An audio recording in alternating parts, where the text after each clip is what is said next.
Hi witches, welcome to the channel, thank you for watching. I'm Ren, the Cemetery Witch, and today I'm doing the video that so many of you have requested. Today I'm going to be talking about what it's like to live on a cemetery, how I ended up here, what day-to-day life is like, and I'm going to be answering some of your questions that you've sent me recently and over the years.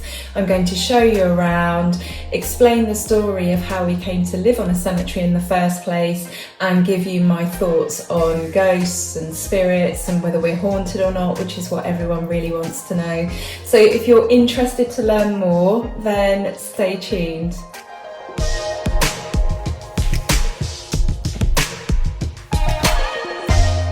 So welcome back everybody. If you don't know me already, I'm Ren, I'm in my 40s and I live on a cemetery. So some people are under the understanding that we live next door to one or our garden backs onto one. We don't, we actually live on council land. We live within the boundary of the cemetery. We live on the cemetery. So we've been here for coming up for 5 years and we live in the original cemetery keeper's lodge and office. So it was built in 1860 and it's a grade 2 listed building, and this would have housed the cemetery keeper and all his records and all the information that he needed to run the cemetery. So he would have lived and worked here, and to some degree he would have given security for the place. We have the original gate attached to our house and we're actually locked onto the cemetery at night. So I'm going to tell you about 5 different things today. I'm going to tell you about the cemetery grounds themselves, what's here. I'm going to tell you a little bit about some of the graves that are here. I'm going to tell you about the house that we live in and show you around. I'm going to tell you what it's like to live here day to day and what it's like at night. And then I'm going to answer some of the questions that you have sent me. And I hope it gives you a really, really good view into what it's like to live on a cemetery in the UK, which is quite an unusual thing. You get lots of houses next to cemeteries, but you don't get many that are actually on cemeteries. So yeah, I really, really hope you enjoy this video. Let's jump in. So to me, it makes perfect sense to tell you about the grounds first of all. So the grounds of this particular cemetery are split into 2 fields. We've got what I call the main field, which is where most of the infrastructure is, and then we have the adjacent field, which is taking the newer burials at present. So in this main field, we have this house. We have a really long drive that goes all the way to the bottom around into the adjacent field. We've got 2 listed chapels which are joined with a spire. So the main track down the driveway goes through and under our house and then through the 2 chapels. I'm going to put some images up as we go through this video so you can get a sort of a better idea. Now, one of the chapels is used actually as a chapel. I don't think it's used very often. It's really, really simple inside, which I think makes it actually really quite beautiful. And then the other chapel is used as an office by the gardener and the guy that oversees the workings of the cemetery. His name is Dave. He's really, really nice, and we sort of know him well. We obviously, because we live on the cemetery, then we communicate quite a bit with the local council. So he would oversee the day-to-day running of the cemetery, collection of rubbish, the burials themselves, greeting the mourners, help people locate graves, booking the grave digger, all of that sort of stuff. And then obviously he looks after the trees and the bushes. We have quite a few animals here and birds here. We've seen a badger here. I don't think we've seen a fox here, although we've heard them. We have owls here. We have bats. We're certain that the bats live in our house. They live in like under the eaves and in the loft. We've had one in our bedroom a couple of times, which has been funny. And we have some beautiful birds here as well. So I've not seen them for a while, but we have a couple of pairs of green woodpeckers, and yeah, it's just beautiful here. It's really, really peaceful. So our building is split into 2. I think that the area underneath our bedroom would have been the original office, because the staircase we've got has been put in at a later date, but I will explain more about that when I talk about the house. So the earliest graves tend to be closest to our house from what I can tell. Now there are some further down the cemetery at the sides that are quite old, but the older ones seem to be closest to our house, and then the newer burials are going into the adjacent field. We have a gardener, like I said, who works here full time, and he has informed me that the patch of ground next to our house, which is sort of fenced off, it's not an area for us to use like I thought initially when we first moved in. It's actually where the babies back in the Victorian times were buried without headstones. That is due to the frequency of child deaths. A lot of children didn't live past a certain age, which is really, really sad. And because this was such a common occurrence, people didn't tend to buy gravestones. There was also the issue of poverty and money and being able to do that. We have some interesting graves. I'm not sure that there's anybody notable here buried. If there is, then my apologies. We have 14 people who served in World War I buried here, 13 men and 1 woman. And we have 7 distinctive Commonwealth War graves headstones. So we have a little plaque out the front which explains that we have Commonwealth War graves here. We have one grave in particular which I find really, really poignant. That is of someone who was in the parachute regiment. Obviously, my husband was in the parachute regiment for 24 years, so we feel a bit of a connection to this grave.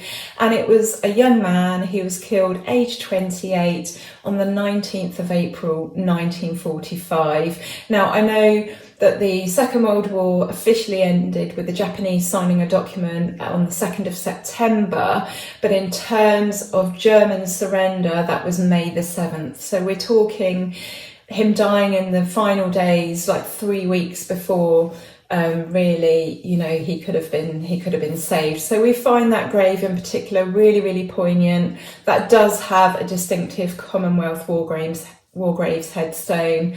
And then we have lots of families here, lots of family plots, and you'll see the same names pop up over and over again as you walk around. It's really, really quite interesting. We have lots of stones with symbols on. Apparently back in Victorian times, symbols were used. They were very much into their symbolism.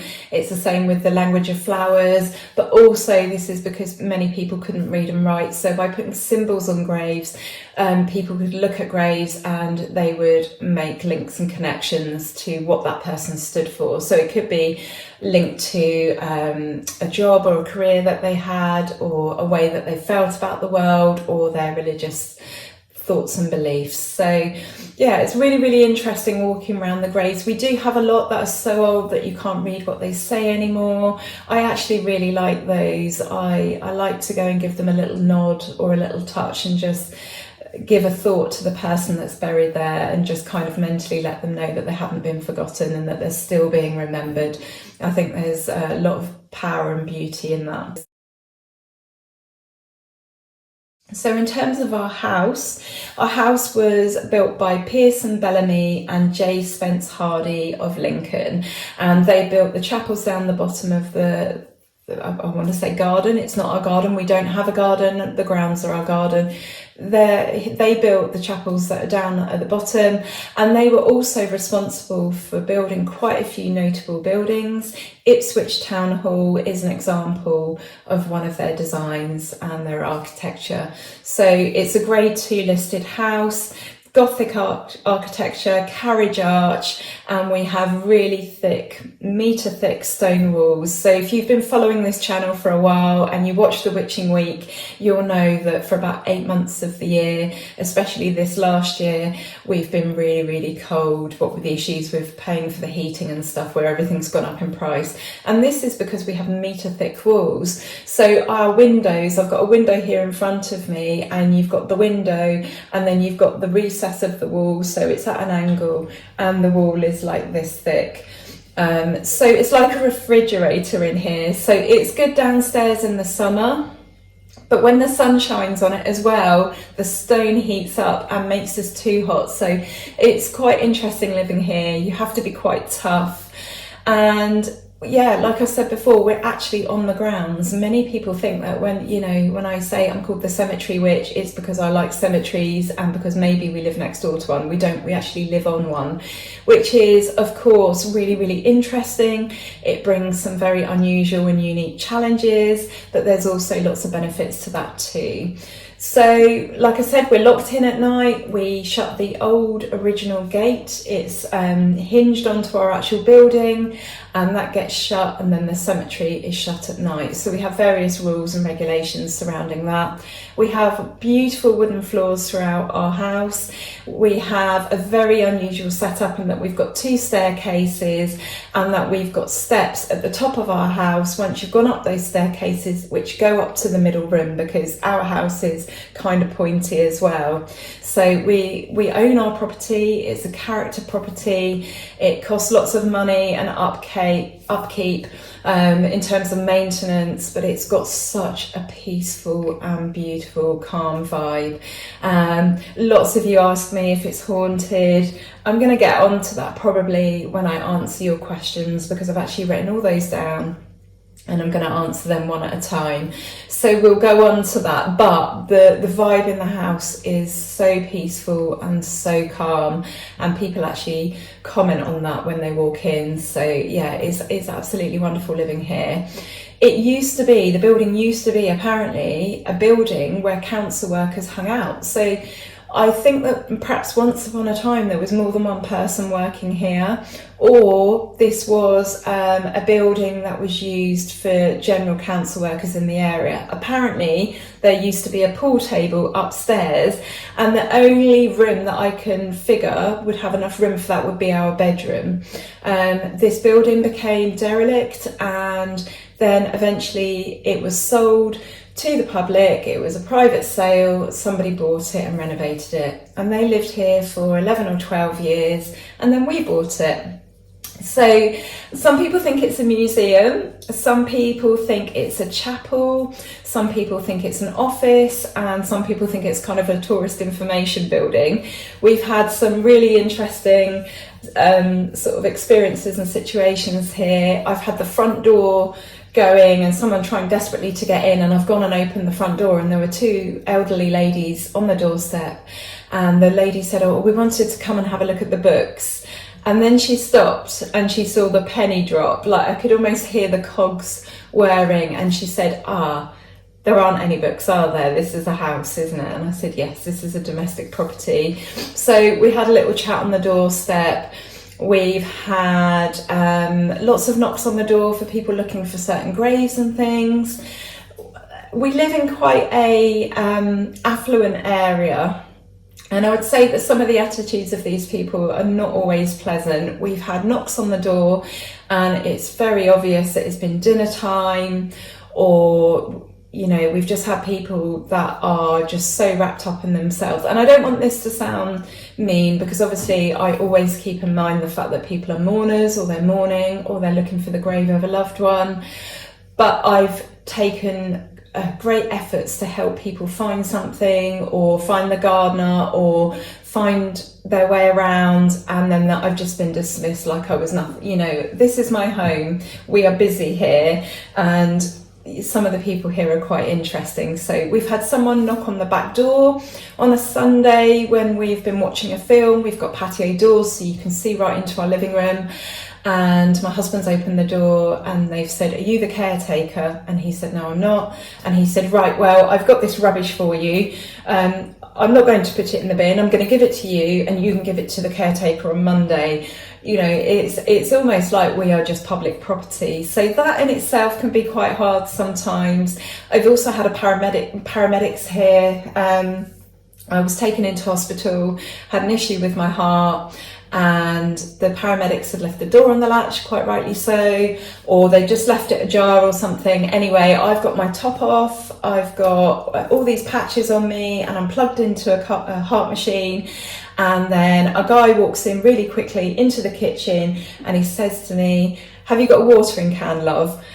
And then you see him kind of stop, and again you see the cogs going, you see him see that he's in the kitchen and there's a living room, and you see him see that I'm there with some paramedics, and I'm all sort of strapped up, and I think he realised it was a house before he realised that I was in some difficulty, and then he just quickly he said I'm sorry and he walked out.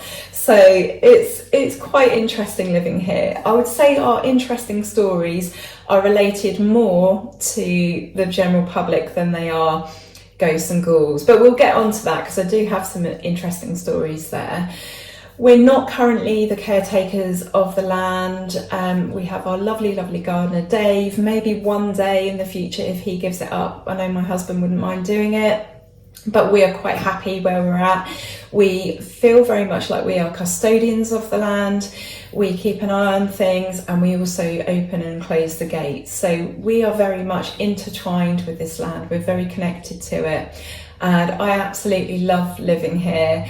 I just love it. The views out the window this morning, the history, being surrounded by graves. It's obviously quite, in some ways, a serious place to live, but in other ways it's so life affirming for me. And then with all the animals and the birds, because obviously this is a large area that's fairly left alone by people, so we get to see all of that. So I absolutely love it. In terms of living here day to day, I have told you about some of the issues that sometimes we face. The pros of living here are the history, it's peaceful, there's a lot of space. During the pandemic, when you were only allowed out in your garden and you weren't allowed to go for a walk even, we were really lucky because we were locked in behind a gate and our garden was the grounds. It's quite helpful for us not having a garden. With my health in the condition that it's in, and having our children that live far away that we have to go and collect, so we spend a lot of time on the road, and my husband being busy with work and things like that, it actually suits us to not have a garden as such, but we do have this space. So in the evening when the gate is locked, in the summer especially, we are free to have a barbecue or a party or sit outside and have a fire. I mentioned the beautiful animals and birds are very much pros to living here, and it's a beautiful house. So, but the cons of living here are dealing with the public, having the constant stream of people in and out, being bothered by people, not having a garden. You know, I can't go and lay outside in a bikini, that wouldn't be appropriate. So that's difficult. Sometimes we have people come on here at night, either kids down at the bottom smoking weed, or people just, I think, wanting to have a nose. So that's not so good, because when we want to settle down for the night and we can hear people mucking about, or they're in here and they shouldn't be, and we're thinking, what are they doing? Are they destroying graves? Are they being responsible? Obviously sometimes, you know, we have to go and see what's going on, which is not very nice in the winter when it's dark. And it's tough winters here. It's damp, it's cold. If you live in a large 1860s house, even with central heating, which now we can't afford to really use, but even with that central heating, it's tough, it's hard, it's cold, it's damp. You have to be quite committed to living this sort of life, really, to be honest. And you have to be used to knocks on the door, you have to be used to those interruptions. But yeah, it's really fun otherwise, and it's obviously a very interesting talking point. It's people are very interested when people knock on the door and deliver things. They quite often comment on where we live, and also when I go to somewhere and give my address. So I had some blood out yesterday, I had a blood test done at the doctor's, and they wanted to know the first line of my address, and when I gave it, the nurse was like, oh, that sounds interesting, and I said, yes, we live on a cemetery. And straight away she's like, oh, I'm not sure I could do that, I'm not sure I could do that. So people don't realise when you live here and you have graves, and we have them very close, so when I'm stood doing the washing up, they're there, I can see them. Our patio doors, we've only got a little bit of concrete, and then the graves are very close. A lot of people don't realise that you actually forget about the graves at night, and I would be much more worried about people. I don't think at night when I'm going to sleep, I don't give the graves a second thought, to be honest. You forget that they're there. We forget. We're in a house, you know, we're in the moment thinking about whatever it is we're talking about. You know, when I get into bed, I'm chatting with my husband, we are absorbed in our day-to-day life. You completely forget that the graves are there. And actually, in terms of walking around and having a look, people assume that we must be wandering around every day having a look. It's not like that. It's like living by the sea. I'm sure that a lot of people that live by the sea, they get to a point where they're not down on the beach every day. They're not walking by the coast every day, because you get used to it and because you get absorbed by life. That said, I think if I lived near the beach, I would be trying to get on the beach every day, but you understand the point I'm making.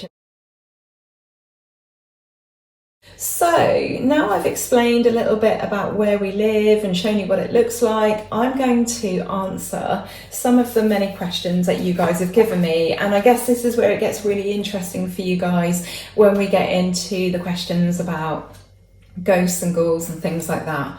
So the first question is, and I get asked this one a lot, how did you come to live on a cemetery? So there are a number of reasons, really. We were living in Suffolk at the time. There are a few personal issues surrounding that, and we just weren't happy. And also my husband's work at the time was bringing him up to this area a lot. So it made sense for us to move. We needed to be a little bit more central. My husband's children are in Suffolk, and obviously we spend time with them. I've got my daughter down in Bournemouth, and we've put ourselves in a slightly more central position. And it just means that we're kind of in the middle of everything, and it's a bit easier for travel. However, that said, even though we knew that we needed to move, it took quite a bit of convincing. My husband loved the house that we were in. I did too. But yeah, it took a little bit of time to sort of formulate a plan where we were going to go. It made sense to come here because my husband grew up around here, so that was a huge draw for him. But really, it needed to be a house that was on a par with the one that we already had, and it definitely was, if not better. So that's why we ended up moving, and now we are much more central. And yeah, we just needed somewhere, we needed to find somewhere that was kind of neutral for us. Yes, okay, my husband grew up in this area, but we wanted to move into a house that was ours, that was a fresh beginning. So that's why we ended up moving. Somebody wants to know, was the house listed with a normal estate agent? So yes, it was, unbelievably. I just found it online, and the estate agents was just a bog standard estate agent. You can get specialist estate agents that sell character properties, or properties that are, country properties and things like that, but this was just a bog standard property. The third question I've got is, do you own your own house? And the answer to that is, yes, we do. So I had to stop the video there. The gardener has been strumming, but by the sounds of it, he's going to be at this for a while. So I think we'll just carry on. I don't want to lose momentum. I've already had the device fall over once already, so this picture is going to be a bit different, but yeah, let's just carry on, because this is the reality of living on a working cemetery. So one of the questions I've been given is, what do you like the most about living there? So it's all the beautiful things that I've mentioned, the views, the big skies, the peace, the quiet, the space.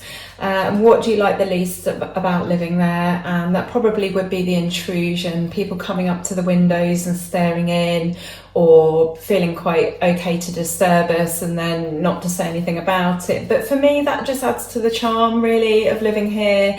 It's stories, isn't it? To me, I'm quite positive about my life. There's not really anything that I dislike, really, and so that goes for living here. Was being a witch influential in your decision to move there? I have to say no, to be honest. We felt like we were leaving a situation behind that we weren't entirely happy with. And yes, the character of the house, the age and the history of the house, and the interesting fact of being on a cemetery, but that didn't really influence me in my decision. That wasn't in my sort of headspace at the moment. I've had very little time away from my path and my craft, but I was at that time quite disconnected because of what was going on and some of our reasons for moving. So that wasn't really a major factor in us saying yes to buying this amazing house. A question that I'm often asked is, how do you feel being surrounded by dead people? Obviously, it doesn't bother us too much, otherwise we wouldn't be living here, would we? So I'm absolutely fine with it. To be honest, you look out the window and you see headstones, and you have to actually you have to take a step mentally to think that there is a body, there are bones, there's somebody buried there. I don't think that the brain goes there, to be honest. I'm not visiting this place as a mourner, so I don't really associate it with death, really, to be honest. I associate it with life, and living here is a good reminder. When you do tune into that, it is a good reminder to live. So not a problem at all being surrounded by dead people. I know some of our friends and family think a bit differently. A few have said that they wouldn't want to live here, as beautiful as it is.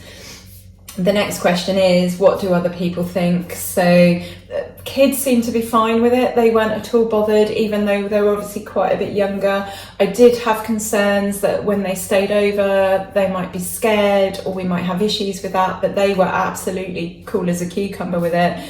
My mum, I think she thinks it's beautiful, but she probably wouldn't want to live here.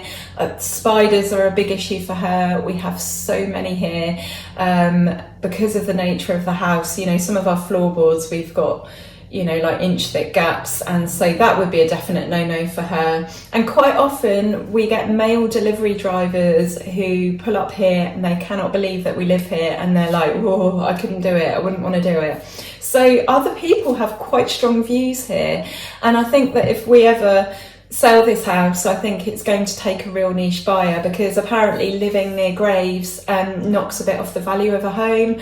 And certainly the people that we bought the house from, they really struggled to find someone who'd be interested in it. So other people think we're bonkers. Number 9, do you hold events there? I'm not really sure what you mean by this. The answer is no. First and foremost, this is a place for the dead to rest. However, I am still looking to launch a witchcraft business eventually. That's my dream, and I will hold events here, but they will be in my home. They will not be related to the graveyard and the people that are buried there. I've got an awful lot of respect for the people that are laid to rest here, and so I wouldn't be putting on any kind of event that's going to be, you know, sensationalizing the fact that I live on a cemetery. Any events that I put on here will be gatherings, courses, classes. I'm a holistic therapist by trade, so if I go back to that, it would be related to that. But no events in relation to being on a cemetery itself. Number 10, do you have any spirits living inside your home? Well, we don't have much activity here at all, really, to be honest. I did sense who I believe is the spirit of one of the cemetery keepers, possibly the first cemetery keeper. When we first moved in, there were a lot of things moving, a lot of knocks, a lot of bangs, and they have subsided over time. I did also witness a spirit move from the fireplace in our bedroom over to the window, almost like a scene was playing out, and then it had vanished. They had no awareness of me. They were doing their thing. It was like watching a little sort of bit of videotape. So, but that's very, very quiet. I have sensed someone standing by my bed as well at night. When I've gone down to the toilet and I've come back up and gone to get into bed, I feel like there's someone stood, but it's not menacing. It's not menacing at all. And if anything, it feels quite protective. That said, I do have a new story. I was at the sink the other day. I was stood at the sink, and I very much felt a big burly person walk past me, and I thought it was my husband. He's not big, he's not burly, but he has that physical human presence, and I felt this person walk past behind me, and I assumed it was my husband going into the living room because that was the direction of travel. And then my husband said something upstairs, and I realised that there's no way he could be in the living room and be upstairs as well at the same time, and he couldn't have got there in that amount of time. So someone, the spirit of someone, walked behind me the other day, and it came with a gush of air and the noise that comes from, you know, physically experiencing someone walk behind you. So that's very, very weird, very unusual. And I'm wondering why, and I'm wondering who that was. and why they just kind of pass through. So if you have any thoughts on that, I would be really interested to hear, because spirits are not my forte. Number 11, do you ever feel scared? The simple answer to that is no, I don't ever feel scared. I will admit that when we first moved in, I felt a bit creeped out. I did. I was like, oh my God, what are we doing? Absolutely was so excited, loved the house. We only viewed the house once and it took us like 2 years to move in. So by the time we moved in, we'd forgotten what it looked like. But I remember going to bed and I remember needing to go down to the toilet at night, and I think I actually did ask my husband, and I think he came with me. He did. I'm thinking back now, this is bringing memories up. But we soon got used to it, and it didn't take long to realise that this is a really peaceful and calm and settled building. Do I ever use graveyard dirt? I have done. That said, I would not take dirt from a grave itself. I've used dirt that comes from digging the graves and comes from the land. If I knew someone, like for example, if my grandmother was buried here and I felt it was okay to take some of her dirt, then I would. But I haven't done spells that have required graveyard dirt very often. Number 13, have you ever tried to communicate with any spirits in the grounds? No, I feel like I'm here as somebody who's going to watch over them, protect them and respect them. Spirit work isn't my forte. I'm not that kind of witch. I'm more about connecting with the spirits of plants and perhaps my grandma. However, I do not have the skills or the interest to communicate with spirits that I do not know. I'm quite closed off to that and choose to be, and that suits me. How do you resist the urge to wander late at night in a white gown and lantern? Quite simply, I don't resist the urge. So I have been known to wander about in one of my witchy dresses, and we've had a lantern out as well for various reasons. I think I've got some photos of my husband with a lantern out in the graveyard. But yeah, I don't resist the urge. As long as it's respectful and kind, then I'll do it. What's the most interesting thing you found? Oh, I probably should have picked it up. I've shown it in lots of various other videos and stuff, but I found a massive green crystal. Now, if it had been in a different location, I would have assumed that perhaps it was associated with one of the graves and left it alone. However, it was buried at the boundary and under a tree, and I only just know it was buried quite deep down. I only just noticed a little flash of green, and I'm convinced that it's got nothing to do with any of the graves, just the location, where it was. I don't know how it got there. Maybe it was just a natural crystal, but it's huge. It's about this big and quite heavy. So that's probably the most interesting thing I found. If I was to find anything interesting here, I would just tend to leave alone. One of the kids has picked up like a little glass pebble before and wanted to bring it in, and I've said no, put it back on the grave. I would not remove anything from a grave or pick up anything that I found and bring it in. But this crystal very much felt different. It didn't feel related to any of that. So, and at the time I was seeking crystals and I was finding large bits of quartz out in the area, and I found that, and ever since I've lived here that seems to have been a thing, so I felt like it was a gift for me. What has been your weirdest experience there? So I told you about the guy coming in looking for a watering can. I've also had some other funny things go on, so not funny when you actually hear what they are, but I just mean in terms of experience.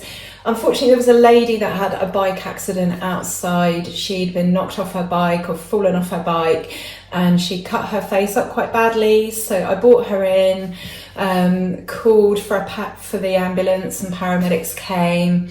And when she was inside the house, she started to freak out.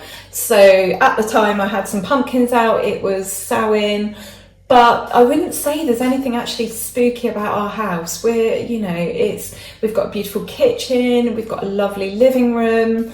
There's nothing that seems that out of the ordinary, I don't think, not in the areas that she was in. But anyway, she just started to freak out, and it took me ages to calm her down and say, look, And I didn't have like purple hair or anything. I don't think I was dressed particularly witchy, but I had to say to her, look, I know it's weird. I know we live in a graveyard. I know this is a weird building, but you know, I couldn't understand why she suddenly got so upset when I was clearly taking care of her. So I just reassured her and said, look, we're okay. I know we don't have COVID either, because this was the height of the pandemic.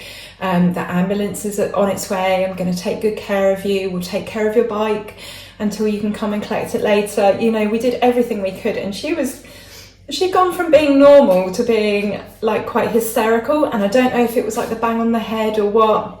Anyway, she was given the all clear. They did take they did take her to get her head sorted, or did they? My memory again. No, I can't remember. I can remember her husband coming to pick up her bike anyway, which I put in my garage. But yeah, she just totally freaked out, and she was making so much noise that my husband, who was upstairs doing a Teams call for work, came down and he was like, what the bloody hell's going on? And I was like, shh, like there's a lady in there. So anyway, she came back with a box of chocolates and a card to say thank you. And I think she just had a moment where she just felt really, really vulnerable. So yeah, that was just quite amusing that she'd got so scared. I'm not amusing at the time and not for her, but I'm probably the least scary person you'll meet, and I think so anyway. And I will do absolutely anything to help someone, especially in a situation like that. So it was strange. The other experience I've had here was I was out in the cemetery in the evening. It was about 9 o'clock and it was summer. And I was having a really good day, felt really well. I'd been on the go all day, but I just had this overwhelming feeling that I should be just staying in the graveyard. I can't explain to you, but I was just like hanging around, aimlessly wandering around. And then I saw this guy come from the adjacent field and come in around the hedge, and he looked like he was walking with determination. So I sort of started to head over, and then I realised he'd crouched down, and I just got vibes that he was up to no good. And then he stood up and he started to walk, and he had a rabbit, and he was holding this rabbit expertly so this rabbit wouldn't. And I was quite close to him at this point, and I just blurted out, what are you doing with that rabbit? And I'd noticed that there was a car that had backed up to the gap in the hedge, and there were some guys in the car. I couldn't see how many, but there was at least the guy driving and the guy with the rabbit, and it looked like there was someone else. I didn't have my mobile phone on me. I was taking into account like my health. I was going to jump on this man and get this rabbit off of him, because my feeling is that rabbit was, I don't even think it was for the pot. I think something awful was going to happen to that rabbit. We live in the countryside. I probably don't need to explain further. And I did really, truly have to weigh up the risks. And as it happened, he jumped in the car and they sped off, and then I reported it to the police. But I think with my husband not knowing where I was and not seeing this play out, it just was too risky. And with my joints and my health, I didn't really think I had the strength at the time to tackle them and possibly end up in a car with some people, or end up in a fight or get injured. So unfortunately, the man took the rabbit. But I think I scared him enough. I scared him enough because I shouted at him, I challenged him, and then I made a point of watching the car as it drove off, and I made a point, I was like, I was taking a note of the registration, and I made that obvious. So I haven't ever seen them since. And somehow he'd managed to block the rabbit run from one side and had gone round and got the rabbit out the other. So this guy knew what he was doing, and he knew how to handle a rabbit as well so that it wasn't injured, which makes me think that something awful came of this rabbit, so the poor rabbit. But yeah, so we've had some pretty weird experiences all in all. How far back does the oldest grave date? Now, I can't give you an exact answer on this. I think there's a couple of graves that are older than 1860, which is when this house was built and when I think the cemetery was sort of established. I think there are some that predate that, but my memory's short and I would need to go around them all and find the oldest one. But we're looking at 1860 anyway, as sort of, give or take a few years. Are there any well-known names buried there? So again, not that I personally know of. I mentioned the grave of the parachute guy who died at the end of World War II, which we find really, really sad and poignant, and we make a point of visiting that grave.